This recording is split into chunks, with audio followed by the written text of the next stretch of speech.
Hello students, कैसे हैं आप सब। उम्मीद है सभी अच्छे होंगे। तो आज हम पढ़ने वाले हैं अणुसंख्यक गुणधर्म, जो विलियन चैप्टर का चल रहा है आपका। उसी में जो एक टॉपिक है अणुसंख्यक गुणधर्म, उसके बारे में पढ़ेंगे हम। तो समझते हैं अणुसंख्यक गुणधर्म होता क्या है। जो अणुसंख्यक गुणधर्म होता है वो होता क्या है। तो माना कि हमने 3 पात्र लिए। क्या पात्र लिए, यहीं पे समझ लेते हैं, जगह ही कम है थोड़ी सी, तो यहीं पे समझ लेते हैं। माना कि हमने 3 पात्र लिए, 3 हमने पात्र ले लिए हैं। उसमें हमने तीनों में क्या ले लिया है, वाटर ले लिया है। क्या ले लिया है, पानी ले लिया है सब में। आप वैसे ही समझ जाना, तीनों में क्या ले लिया है, पानी ले लिया है। और उसमें हमने शुगर को डाल दिया है। शुगर मतलब चीनी को डाल दिया है, शुगर डाल दिया है हमने उसमें। शुगर को हमने ऐड कर दिया है। क्या डाल दिया है, शुगर। हमने इसमें शुगर को भी ऐड कर दिया है, बट इसमें शुगर कम मात्रा में, थोड़ा इसमें थोड़ा मॉडरेट मतलब मीडियम टाइप का, और इसमें कुछ ज्यादा शुगर। ये जो आप ब्लैक ब्लैक अणु देख रहे हो वो शुगर के अणु हैं। तो इसमें हमने ज्यादा शुगर डाला है, इसमें मॉडरेट टाइप का डाला है, इसमें कम डाला है। तो अब हम देखते हैं कि इनमें किस किस प्रॉपर्टी का चेंजेस हुआ। इन तीनों में किस किस प्रॉपर्टी का चेंजेस हुआ, वो आप सब बताइए मेरे को कि कौन कौन सी प्रॉपर्टी का चेंजेस हुआ। आप सभी बताओगे कि जो प्रॉपर्टीज चेंज हुए हैं वो, एक तो इसमें हमें देख रहा है जो वाष्प दाब है वो चेंज हुआ है, क्योंकि मैंने इससे पहले वाले लेक्चर में ही पढ़ाया है कि जो वाष्प दाब होता है वो किसी विलेय अवाष्पशील विलेय को मिलाने पर जो वाष्प दाब होता है वो क्या हो जाता है, कम हो जाता है। तो इस तीनों में जो वाष्प दाब है वो क्या होगा, डिफरेंट डिफरेंट होगा। क्या होगा, अलग अलग होगा। और दूसरी क्या है इसमें, फर्स्ट है वाष्प दाब। तो हम यहाँ पे पहले लिख लेते हैं, क्या, वाष्प दाब। दूसरा क्या है, इनका जो क्वथनांक है, तीनों का जो क्वथनांक होगा वो भी डिफरेंट डिफरेंट होगा। जो मतलब जो क्वथनांक होता है वो भी अलग अलग होगा। बॉइलिंग पॉइंट भी अलग अलग होगा। क्या होगा, बॉइलिंग पॉइंट भी अलग अलग होगा। एंड इन तीनों का जो फ्रीजिंग पॉइंट है वो भी अलग अलग होगा। ये क्या होगा, फ्रीजिंग पॉइंट भी अलग अलग होगा। फ्रीजिंग पॉइंट भी अलग होगा। एंड जो विस्कोसिटी होती है, जिसे श्यानता कहते हो आप, हिंदी में श्यानता होती है, इंग्लिश में विस्कोसिटी होती है, वो भी तीनों की अलग अलग है। क्या है, अलग अलग है।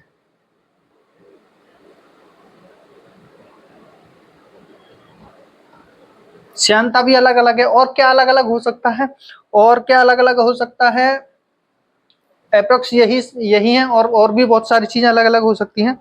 वो जो ये सारी चीजें हैं वही क्या है, अणुसंख्यक गुणधर्म है। मतलब कि ये सारे जो गुण हैं वो किसी विलेय के मिलाने पर अलग अलग हुए हैं। इन सारे गुणों को ही अणुसंख्यक गुण कहते हैं।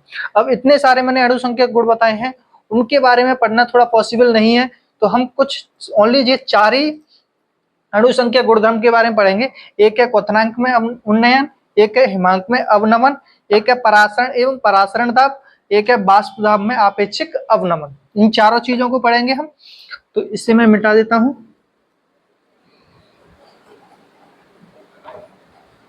तो आप इनकी पहले परिभाषा देखिए कि अणुसंख्यक गुणधर्म होते क्या है। अणुसंख्यक गुणधर्म होते हैं वे विलयन के वे गुण, किसी विलयन के वे गुण जो विलेय के कणों की संख्या पर निर्भर करते हैं। जो विलेय के कणों की संख्या पर निर्भर करते हैं उन्हें ही हम अणुसंख्यक गुण कहते हैं। मतलब जो विलेय होते हैं, जो सॉल्यूट होते हैं उनके संख्या पर ही निर्भर करते हैं, उन्हें हम क्या कहते हैं, अणुसंख्यक गुण कहते हैं। जो अणुसंख्यक गुण होते हैं वो विलेय के कणों की संख्या के समानुपाती होते हैं। जो विलेय के कण होते हैं, इसे विलेय के कण लिख दो। जो विलेय के कण होते हैं उनके समानुपाती होते हैं। एंड जो विलेय के अणुभार है, जो विलेय का अणुभार है उसके व्युत्क्रमानुपाती होता है। तो ये दोनों आपको संबंध, ये दोनों रिलेशन आपको समझ में आ गए होंगे। अब जो अणुसंख्यक गुण है, इन 4 अणुसंख्यक गुणधर्मों के बारे में हम पढ़ेंगे आगे। ये क्वथनांक में उन्नयन क्या होता है, हिमांक में अवनमन क्या होता है, परासरण दाब क्या होता है, एंड वाष्प दाब में आपेक्षिक अवनमन क्या होता है। आज हम सिर्फ ये 2 पढ़ेंगे और कल के में हम फिर ये 2 पढ़ेंगे, बाकी के बचे हुए 2।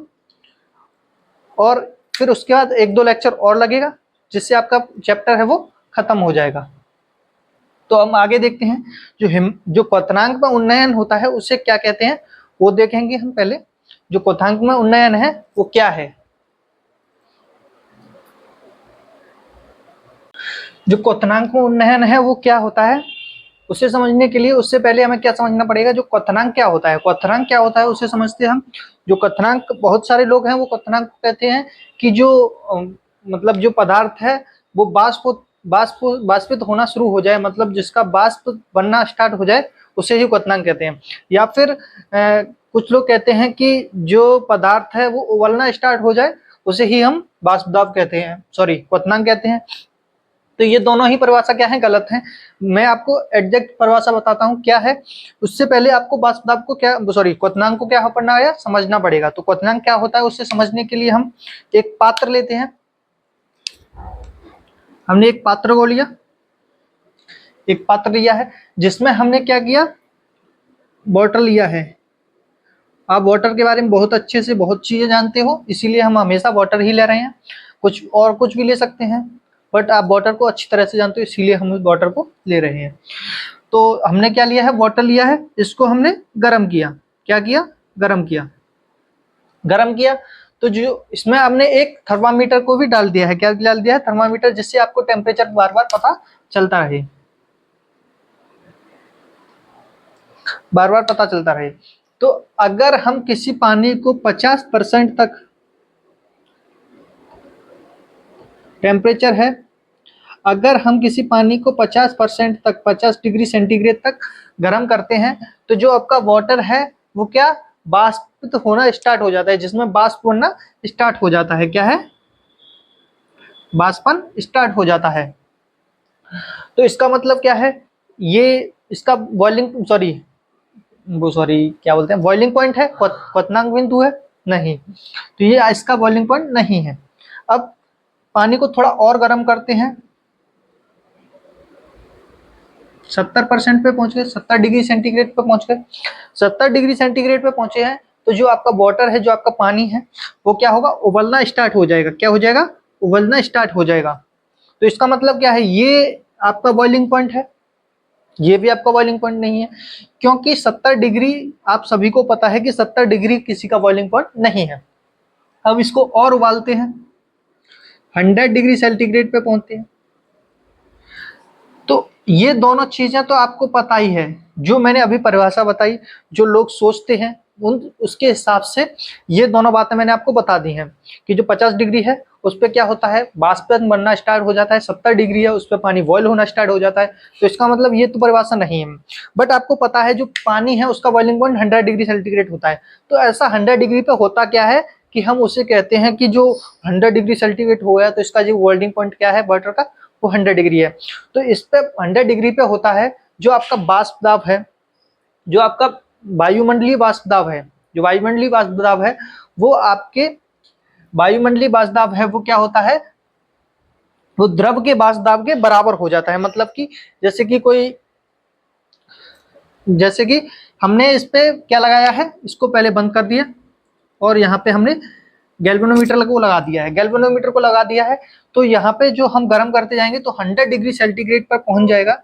तो जो गैल्वेनोमीटर है, जो आपका गैल्वेनोमीटर है वो 760 mm Hg, मतलब कि 1 atm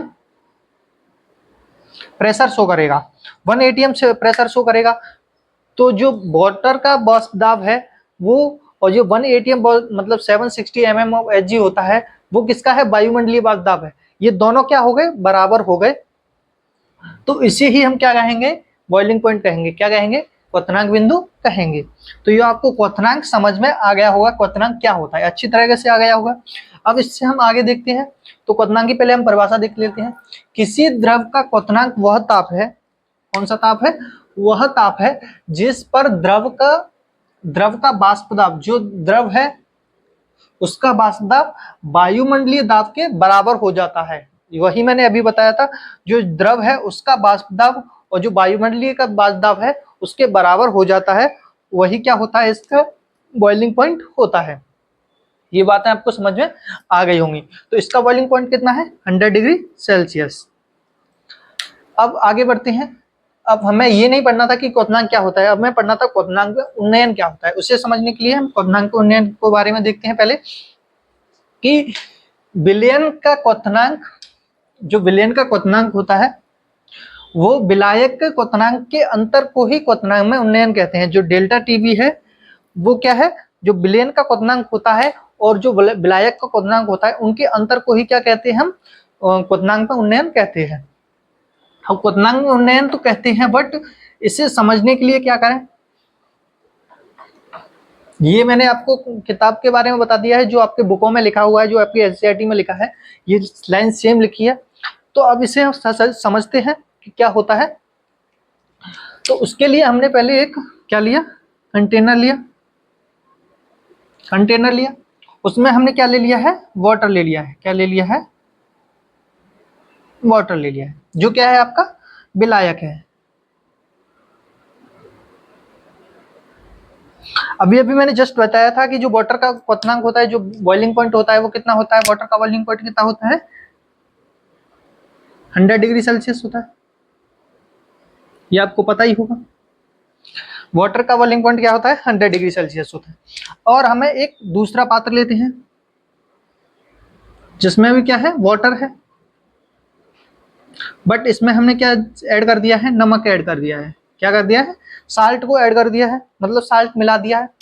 तो जो जो इसमें विलायक और जो साल्ट है वो क्या है, विलेय है। दोनों को मिलाने पर क्या बनता है, विलयन बनता है। क्या बनता है, सोल्यूशन बनता है। ये आपको पता ही होगा, ये तो मैं हमेशा से ही बोलते आ रहा हूँ, जो विलेय और विलायक मिलकर क्या बनाते हैं, विलयन बनाते हैं। तो ये आपको पता चल गया, ये क्या है, विलयन है। तो विलयन का जो बॉइलिंग पॉइंट होगा वो कितना होगा, आप ही सोच के बताओ। मैंने ये सारी चीजें इससे जस्ट पहले वाले लेक्चर में बता चुका हूँ। जो विलयन का बॉइलिंग पॉइंट है वो क्या होगा, जो विलयन का बॉइलिंग पॉइंट होगा वो इस वाटर से क्या होगा, थोड़ा ज्यादा होगा।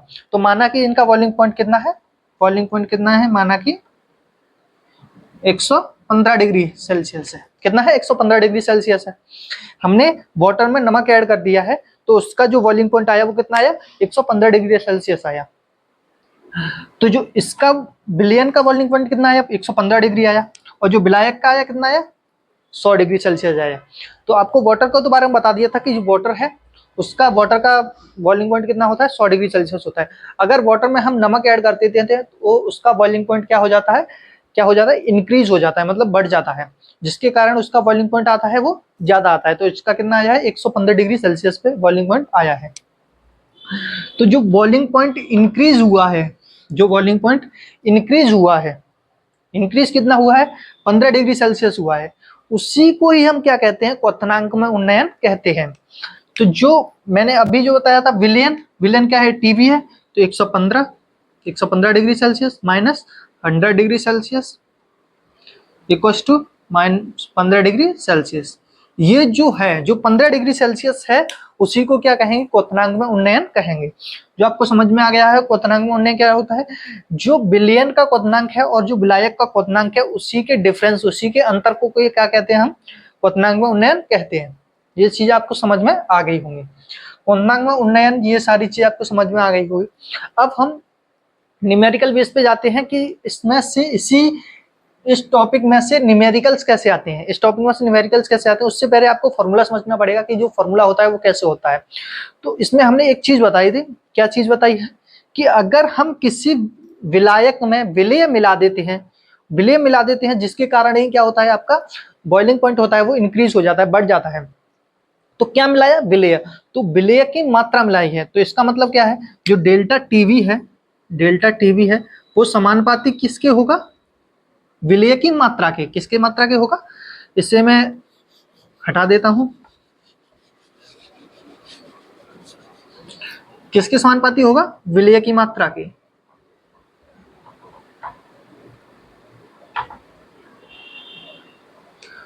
और विलेय की मात्रा को हम क्या लिख सकते हैं, विलेय की मात्रा को हम क्या लिख सकते हैं, मोल प्रभाज। क्या लिख सकते हैं, मोल प्रभाज। तो डेल टीवी एक्स बी समानुपाती किसके हो गए, एक्स बी के। ये बात आपको समझ में आ गई होगी।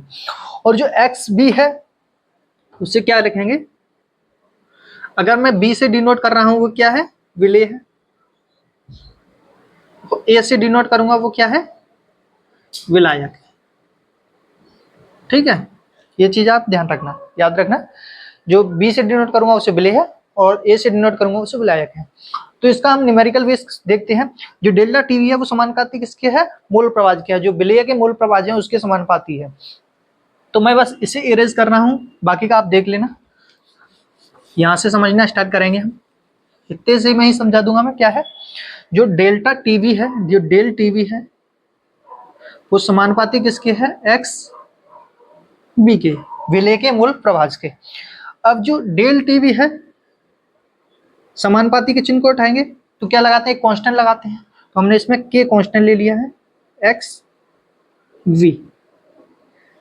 एक्स वी को कैसे लिखते हैं, मूल प्रभाज को कैसे लिखते हैं, मूल प्रभाज को लिखते हैं डेल टीवी है उसको क्या लिखते हैं, के डॉट एन वी विलेय के मूल अपॉन विलायक का मूल प्लस विलेय के मूल। टोटल मूल लिखते हैं नहीं नीचे, वही लिखा है हमने, सेम टू सेम लिखा है। अब क्या करेंगे, जो विलेय के मूल हैं, जो विलेय के मूल हैं वो माना कि हमने वेरी वेरी लेस देन, मतलब बहुत बहुत कम है जो विलायक का मूल है उससे। मतलब कि जो हमने विलेय लिया था वो बहुत कम मात्रा में लिया था। नमक लिया था हमने, कितने मात्रा में लिया था, बहुत कम मात्रा में लिया था। तो मतलब जो एन ए एन वी है वो very very less than N V N A sorry N A के कम है एन वी। मतलब जो एन विलेय है, एल विलेय की मात्रा है, वो विलेय के मोल है वो कम है विलायक के मोल की तुलना में। तो इसका मतलब क्या है, जो एन वी है उसे नेगलेक्ट कर देंगे, मतलब हटा देंगे। तो del T V is equal to K dot N V upon N A. ये आपकी समझ में आ गया होगा। अब एन मोल किससे कैसे निकालते हैं, मोल आपको पता ही हो, वेट अपॉन मॉलिक्यूलर वेट, यही लिखते हैं ना। तो हम सेम टू सेम यहाँ पे लिख देंगे, जो डेल टी वी है equals to K dot wait विलेय का अपॉन मॉलिक्यूलर वेट विलेय का अपॉन वेट विलायक का अपॉन वेट मॉलिक्यूलर वेट विलायक का। अब इससे हम और क्या करते हैं, अच्छे तरीके से लिखते हैं। तो इसको कैसे लिखेंगे, जो डेल टी वी है इज इक्वल टू नीचे वाला नीचे से गुणा, ऊपर वाला ऊपर से गुणा। तो लिखेंगे del V into M A W A into M B. आपको समझ में आ गया होगा। इसे हम एम बी इधर लिख देते हैं जिससे आपको समझ में आ जाए, और डेल ए इधर लिख देते हैं। ये आपको समझ में आ गया होगा। अब मेरे को एक चीज बताओ, इससे जस्ट विलियन चैप्टर मैंने स्टार्ट किया था, उसमें मैंने एक फॉर्मूला बताया था। क्या, किसका बताया था, मोललता का बताया था। किसका बताया था, मोललता का बताया था, एम का बताया था। मोललता स्मॉल एम से डिनोट करते हैं। उसका फॉर्मूला क्या था, उसका फॉर्मूला था विलेय के मूल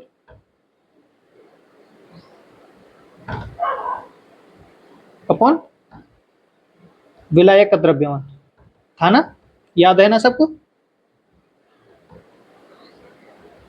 ऐसा ही था ना। जो विलेय के मूल हैं उसे कैसे लिखते हैं, विलेय के मूल लिखेंगे एन ए सॉरी विलेय को कैसे लिखते हैं, एन वी से डिनोट करते हैं, एन वी अपॉन विलायक का द्रव्यमान डब्ल्यू ए, ऐसे लिखेंगे ना। अब डब्ल्यू ए को सॉरी इसको एन वी को कैसे लिखेंगे, एन वी को लिखेंगे मतलब जो मात्रा दी हुई है उसका भार upon molecular weight into W A, ऐसे ही लिखते थे ना, याद है ना सबको, ऐसे ही लिखते थे ना। अब इसमें ये देखो, ये जो है, ये जो है उसे क्या कह सकते हैं, मोललता बोल सकते हैं क्या। ये जो दिख रहा है वो क्या है, मोललता है। तो ये डेल्टा टीवी है तो इज इक्वल टू के, इसे क्या लिख सकते हैं, मोललता लिख सकते हैं। क्या लिख सकते हैं, मोललता स्मॉल एम सॉरी पहले हमें इससे लिखते हैं कैपिटल एम ए और स्मॉल एम। ठीक है, जो अब के है वो क्या है, कांस्टेंट है। कांस्टेंट है, मैंने अभी मतलब जस्ट समानुपाती के चिन्ह को उठाया था तो मैंने कांस्टेंट लगाया था, वही है। और जो एम ए है वो क्या है, मॉलिक्यूलर वेट है किसका, विलायक का, विलायक का मॉलिक्यूलर वेट है। अगर आपने किसी को एक बार मॉलिक्यूलर वेट ले लिया, मतलब सॉरी, एक बार विलायक ले लिया, जैसे कि हमने वाटर ले लिया, तो उसका जो मॉलिक्यूलर वेट है वो चेंज हो सकता है? नहीं हो सकता ना। तो इसका मतलब क्या है, ये भी एक कांस्टेंट है, तो ये कांस्टेंट है, ये कांस्टेंट, दोनों कांस्टेंट है, और दोनों कांस्टेंट मिलके क्या बनाएंगे, दोनों कांस्टेंट मिलके क्या बनाएंगे, एक नया कांस्टेंट बनाएंगे। एक ही इक्वेशन में डबल कांस्टेंट नहीं हो सकते हैं, तो इन दोनों को मिला के एक नया कांस्टेंट बनाएंगे, एक नया कांस्टेंट बनेगा जिसे केवी से डिनोट करेंगे, और स्मॉल एम। जो केवी है क्या है,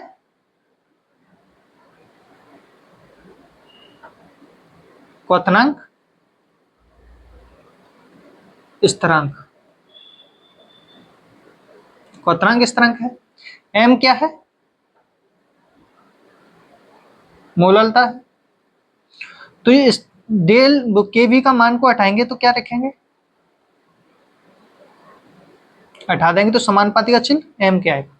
ये चीज आपके बुक में लिखी हुई है डायरेक्टली, ये चीज डायरेक्टली आपके बुक में लिखी हुई है। तो वो कैसे आया, इस डेरिवेशन से आया। इस डेरिवेशन को करना जरूरी नहीं है, आप डेरिवेशन याद रखो मत रखो, बट आपको समझ में आना चाहिए कि ये चीजें कैसे आई हैं। तो जो आपका डेल टीवी है, जो आपका क्वथनांक में उन्नयन है, वो किसके समानुपाती है, वो मोललता के समानुपाती है। किसके है, मोललता के समानुपाती है। तो ये चीज आपको समझ में आ गई होंगी। तो आपका जो क्वथनांक में उन्नयन है वो अच्छे से समझ में आ चुका होगा। अब इससे आगे का टॉपिक है हिमांक में अवनमन। हिमांक में अवनमन को समझते हैं, हिमांक में अवनमन क्या होता है उसे समझेंगे। तो ये नोट डाउन कर लो, बाकी का मैं इरेज कर दूंगा।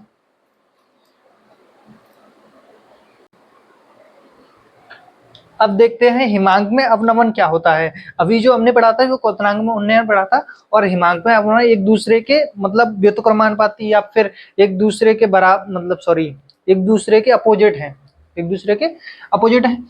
तो अब पढ़ते हैं हिमांक में अवनमन क्या होता है। सबसे पहले हमें पढ़ना पड़ेगा जो हिमांक होता है उससे क्या कहते हैं, जो द्रव का हिमांक होता है उससे क्या कहते हैं। जैसे कि हमने क्वथनांक में उन्नयन पढ़ने से पहले क्वथनांक को पढ़ा था, उसी प्रकार हम हिमांक को पढ़ेंगे कि हिमांक क्या होता है।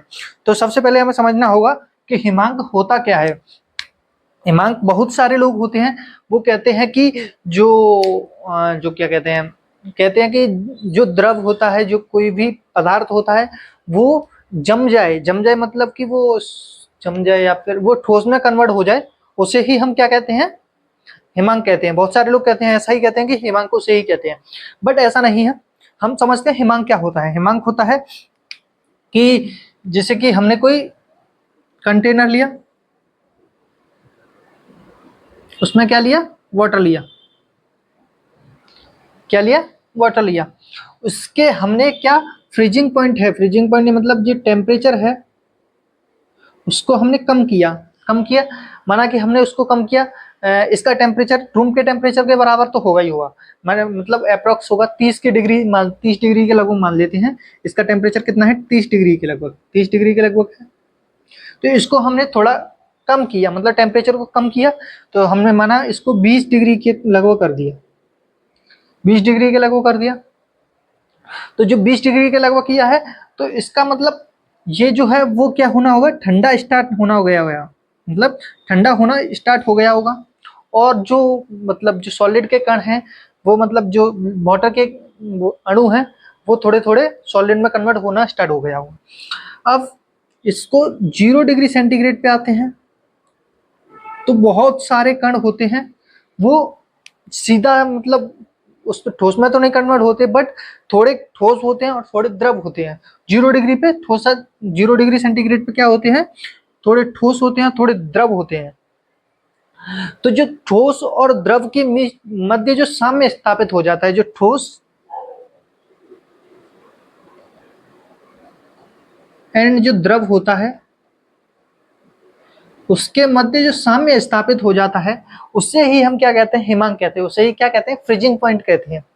समझ में आ गया होगा फ्रीजिंग पॉइंट क्या होता है। फ्रीजिंग पॉइंट वो होता है जिसमें द्रव और ठोस जो दोनों एक दूसरे के साम्य अवस्था में आ जाते हैं, उसे ही हम फ्रीजिंग पॉइंट कहते हैं। ठीक है, तो उसे हम पहले परिभाषा पढ़ते हैं। परिभाषा क्या होती है, परिभाषा लिखिए, किसी द्रव का वह ताप, क्या, किसी द्रव का कौन सा ताप, वह ताप जिस पर ठोस व द्रव दोनों की अवस्थाओं का वाष्प दाब बराबर हो जाए। जो वाष्प दाब है क्या हो जाए, बराबर हो जाए, उसे ही द्रव का हिमांक कहते हैं। उसे क्या कहते हैं, द्रव का हिमांक कहते हैं। तो ये चीजें समझ में आ गई होंगी, ठीक है।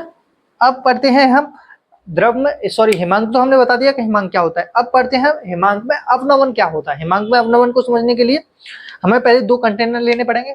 2 कंटेनर लिए हैं हमने, इसमें हमने वाटर ले लिया है और इसमें हमने वाटर प्लस साल्ट ले लिया है।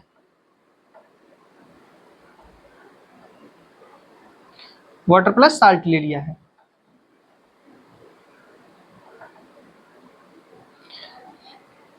तो जो मैंने अभी बताया था, क्या बताया था, जो क्वथनांक होता है क्या होता है, क्वथनांक होता है अगर किसी विलेय में विलायक को मिला देते हैं तो उसका क्वथनांक पॉइंट बढ़ जाता है, मतलब बॉइलिंग पॉइंट बढ़ जाता है।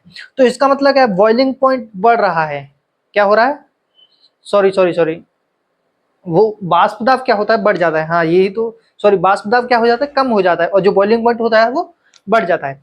और इसका मतलब क्या है, बॉइलिंग पॉइंट कम हुआ है, मतलब सॉरी वाष्प दाब क्या हुआ है, कम हुआ है। सॉरी दोनों में कंफ्यूजन हो रहा है, मैं अब फिर से सही से बताता हूँ। क्या है कि जो वाटर है और जो वाटर प्लस साल्ट है, उसमें हमने क्या देखा था अवाल, जो देखा था कि जो वाष्प दाब है, क्या है, जो वाष्प दाब है वो क्या होता है, वाटर प्लस साल्ट का कम हो जाता है। और जो क्वथनांक है, जो क्वथनांक है, बॉइलिंग पॉइंट है, वो क्या हो जाता है, इंक्रीज हो जाता है। जो विलयन था, ये जो विलयन था सॉल्यूशन, उसका बॉइलिंग पॉइंट बढ़ गया था और इस विलायक का कम था। बट अब इसमें क्या हुआ है, इसमें क्या हुआ है, इसका वाष्प दाब कम हुआ है। और मतलब वाष्प दाब होता है वो समानुपाती होता है किसके, हिमांक के। मतलब जो वाष्प दाब होता है वो हिमांक के समानुपाती होता है। मतलब कि जो वाष्प दाब होता है वो ठोस और द्रव का होता है, बराबर होता है दोनों। ये अभी लिखा है ना, दोनों अवस्थाएं बराबर होती हैं। वाष्प दाब क्या होते हैं, बराबर होते हैं। ठोस और द्रव का वाष्प दाब बराबर होता है, ठीक है। तो यही है, जो वाष्प दाब होता है, वाष्प दाब कम हुआ है तो इसका मतलब क्या हुआ, जो हिमांक है वो क्या हुआ, जो फ्रीजिंग पॉइंट है वो भी कम हुआ, वो भी कम हुआ, वो भी कम हुआ। तो इसका मतलब क्या है, जो विलायक है, सॉरी जो विलयन है उसका मान क्या है, कम है, ठीक है। और जो विलायक है उसका मान क्या है, ज्यादा है। मतलब कि इसको जो क्या, इसको जो हिमांक, मतलब इसको सॉरी क्या बोलते हैं, फ्रीजिंग पॉइंट क्या है, इसका फ्रीजिंग पॉइंट 0 डिग्री है। और इसका जो फ्रीजिंग पॉइंट होगा वो कितना हो जाएगा, इसका फ्रीजिंग पॉइंट कितना होगा, इसका फ्रीजिंग पॉइंट कम हो जाएगा, -2 डिग्री सेल्सियस इतना हो जाएगा। क्या हो जाएगा, कम हो जाएगा। तो आपको इतना समझ में आ गया होगा, इसका फ्रीजिंग पॉइंट कम हुआ है, इसका फ्रीजिंग पॉइंट ज्यादा है। तो जो विलयन है और जो विलायक है, तो जो विलायक और जो विलयन के अंतर होता है, जो विलायक और विलयन का जो अंतर होता है उसे ही हम क्या कहते हैं, फ्रीजिंग पॉइंट कहते हैं। तो इसमें विलायक क्या है, 0 डिग्री, माइनस का 2 डिग्री। तो जो आएगा फ्रीजिंग पॉइंट वो कितना आएगा, 2 आएगा। कितना आएगा, 2 आएगा। तो ये आपको समझ में आ गया होगा। सेम इसी की तरह इसके जो न्यूमेरिकल बेस्ड फॉर्मूला होता है वो सेम होता है। तो हमने क्या बोला था, जो इसमें क्या डाला था हमने, विलेय डाला था। तो विलेय की मात्रा पर निर्भर करता है, जो डेल्टा टी एफ है वो समानुपाती होता है एक्स विलेय के, एक्स विलेय के समानुपाती, ऐसा ही मैंने उसमें लिखा था। और जो डेल टीवी टी एफ है समानुपाती एक्स वी के, ये भी वही लिखा था।